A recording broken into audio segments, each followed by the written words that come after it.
for your service and for being here today. Thank you. Speaking of horrible statistics, this country is 38th out of 41 industrialized countries in the world in terms of the scale of our childhood poverty. The poorest people living in the United States are our children, and for one brief shining moment, for 6 months, thanks to your efforts and the efforts of your employees at Treasury, we expanded the child tax credit based on the bill that I wrote with Senator Brown, cut childhood poverty in this country almost in half, benefited 90% of the kids in this country, reduced hunger in the United States by 25%.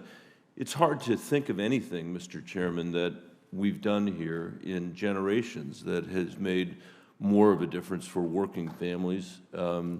And tragically, we let it expire. Now, there were people on the front end of this who said, this is a terrible idea, it's going to disincentivize people from working, people are going to use the money for all kinds of illicit purposes. I can tell you, Madam Secretary, people spent the money in Colorado on their kids, and the list is long, from school supplies to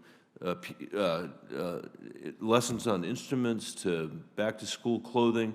But the one thing everybody has in common, when I asked them what their experience was with the enhanced child tax credit, it is the amount of stress that it relieved from their family. Because after all, people in Colorado live in the same economy that this entire country lives in. It's an economy that for 50 years has worked really well for the top 10% of Americans, and it hasn't worked for anybody else. Washington's response over that period of time has actually been to make worse our income inequality by cutting taxes to the tune of about $8 trillion since 2001. Almost all the benefit of that went to the wealthiest people in the country.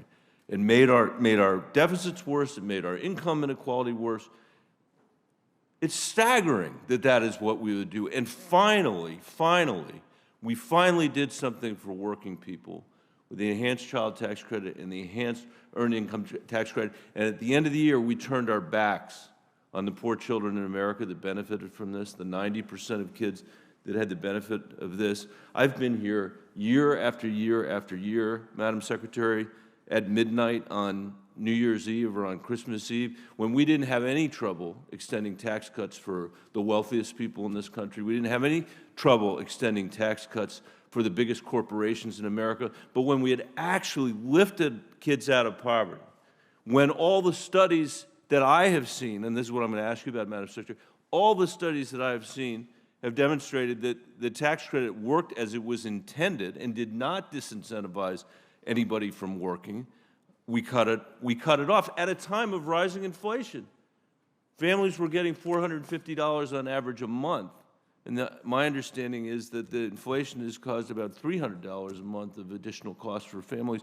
That was more than covered by the tax credit. So in the last minute and a half, Madam Secretary, let me say, first of all, how grateful I am for your effort and for the IRS's effort and for the employees that work for you, the heroic effort that they put in place to build a system to demonstrate that we do not have to accept these rates of childhood poverty as a permanent feature of our economy or a permanent feature of our democracy. And that was thanks to the work that your folks did. So I'd love to hear your reflections as an economist and a policymaker on the effects of the expanded monthly child tax credit on children and families, and what is your sort of general reaction to all of this? Senator, you've spoken eloquently about the benefits of the child tax credit. I completely agree with your comments.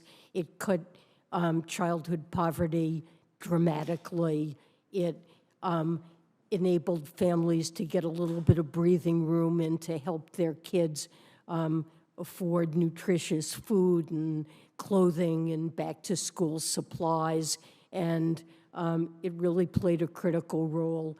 I think you know that the President has repeatedly said that he strongly supports extension. We would love to see Congress enact that it's made a huge difference to inequality. It was a very important initiative. I feel very proud. I appreciate your comments. I feel very proud of the work that Treasury, and particularly the IRS, was able to do to get this money out and to do everything we possibly could to ensure that non-filers, all the many households who weren't required to file tax returns, to make sure that they receive the credit as well. I would love to see, and we've been talking about investments in the IRS. One thing that investments in the IRS would do is make sure the IRS has the modern tools it needs when we have tax credits like that to make sure they go to the families that deserve it, whether they file taxes or not. I thank my colleague. The Secretary has got a hard stop of 12:45. I think we're in good shape to achieve that. Next in line will be Senator Warren, and I'm going to run and vote and come back, and if Senator Hassan could chair in my absence, that would be great, and I think we'll all be able to get the second vote eventually as well. Senator Warren, you're recognized. Thank you, Mr.